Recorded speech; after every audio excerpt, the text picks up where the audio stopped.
What FedNow will do is it will enable all the banks, any bank in the United States, not just the big ones, to offer instantly available funds and real-time payments to their customers. I think we can get this into the hands of the public very quickly.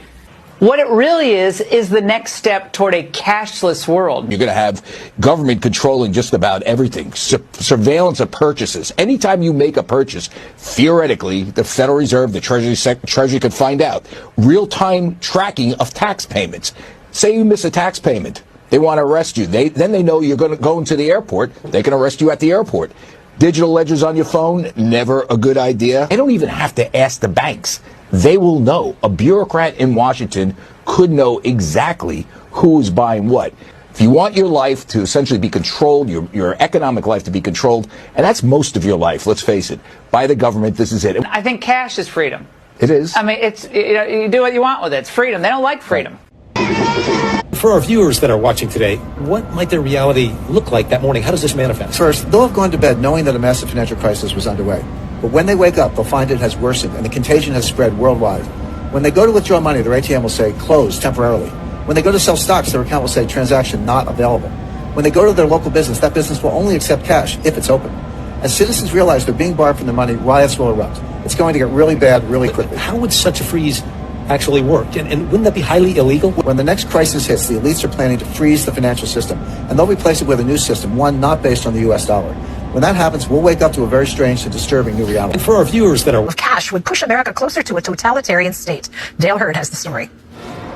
Federal Reserve Chairman Jerome Powell told the House Financial Services Committee in March that the Fed had already begun testing a digital dollar. So what we're doing is experimenting in kind of early stage experimentation. How would this work? Does it work? What's the best technology? What's the most efficient? Just like paper dollars, a central bank digital currency, or CBDC, would be issued by the Federal Reserve. Those pushing for it say it would have several advantages over physical money. They say it could be used to fight inflation because the Fed would have more direct control over the money supply. It could speed up transaction payments and help fight money laundering. The ability to track transactions has a couple of elements that are very attractive to economic policymakers. One is to know where people are spending their money. Another is to track taxes and prevent evasion and that sort of thing. Backers say the U.S. needs a digital dollar if it wants to remain the world's reserve currency.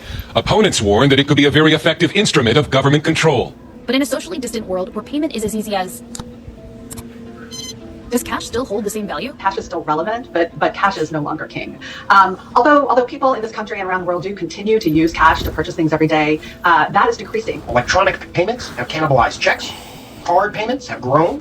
But cash has remained king. 2/3 of transactions under $10 are done in cash. The Federal Reserve is considering a digital dollar. The implications for privacy and freedom are frightening. Entry. Please look at camera for entry. And if you stand on the shoes and look into the spheroid until you get the green light, that'll open the door for you. Oh, stand on the shoes? The new cashless society. 50 days from now, the United States dollar changes forever. That's right, in July. And just 3 weeks ago, the U.S. Federal Reserve started the process, the rollout of this new central bank digital U.S. dollar. The full rollout happens in July. So guess what? On July 4th, on Independence Day, we can celebrate losing our freedom. This is not hyperbole. Your freedom to use cash the way you want to is going to change forever. Just like what Europe did a few weeks ago, making it illegal to spend cash over $1,000 or 1,000 euros. China's already doing it. And the World Economic Forum billionaires have repeatedly said they want to model the banking system and the surveillance state after what China is doing. So we have to define how the world should look like, which we want to come out of this transformation period. I respect China's achievements, which are tremendous over the last over 40 years. I think it's a role model for many countries. This is no longer a conspiracy theory. The idea of a cashless society is slowly becoming a reality. The Bible lets us know in Revelation chapter 13, verses 15 through 17, that the movements that are now being implemented are setting the stage to enslave mankind and to force people to worship falsely. This will be the... Other U.S. banks conducting FedNow trial runs ahead of the instant payment services launch. According to a new Federal Reserve press release, 41 banks and 15 service providers are wrapping up FedNow test trials ahead of an official launch of the service, which is scheduled for late July. If you don't already know what this is, The FedNow service aims to enable businesses and individuals to send and receive instant payments anytime. But if you have any type of common sense, you already know what this really is. This is a list of all the banks. Pause and read. And the rest of them. I'm glad my bank is not on here. So yeah, it seems to be obviously going a little bit slower because I'm pretty sure at the beginning of the year they were talking about it starting in early July. So let's just keep pushing that back. ID going to even look like? I mean, a lot of us have iPhones, and we do have to hold up our iPhones, to our faces in order to unlock them, right? Or they used to do the thumbprint. Like, what's the future looking like with these digital IDs? Well, if you look through this document, it's called Our Common Agenda. It actually came out in 2021, but really what people have been deceived a lot about is the connection between the World Economic Forum and their multinational global public-private partnership, which really makes a lot of this work. A lot of these companies that are involved in the tech side and on the back end of this are partners of the World Economic Forum. In 2019, they had been working together for years, but in 2019, before COVID, the World Economic Forum and the UN put out a joint agreement that they were going to team up to fast forward the 2030 agenda, also known as the Sustainable Development Goals, which is what a lot of this is about. So in that document, it goes through iterations of this digital ID to the point where they are actually talking about surveillance under your skin, meaning that there would be microchips, which is happening in some countries. Sweden and other places are doing pilot programs. But essentially, it is a full track and trace surveillance system, not different than they already have in communist China, and under the guise of sustainable development goals. In particular, this one, if people know about the Sustainable Development Goals and what that is, and Agenda 2030, that is number 16, and it's about a digital compact, global digital compact, and equity in the digital space worldwide. But at the end of the day, it's about a track and trace kind of ledgered surveillance system that would be behavior modification and have an aspect to it that is punitive. Right. Yeah, they sell this like this is going to make your life better. I mean, that's how they sell it, right? Like this will make life more convenient. I mean, imagine if you just had a microchip under your skin, you wouldn't have to remember which medications or which vaccines you've taken. You just show that, they scan it, and boom, it shows up, the chart for your doctor. And that way you don't have to be transferring records back and forth. So they sell it like this is a good thing for you.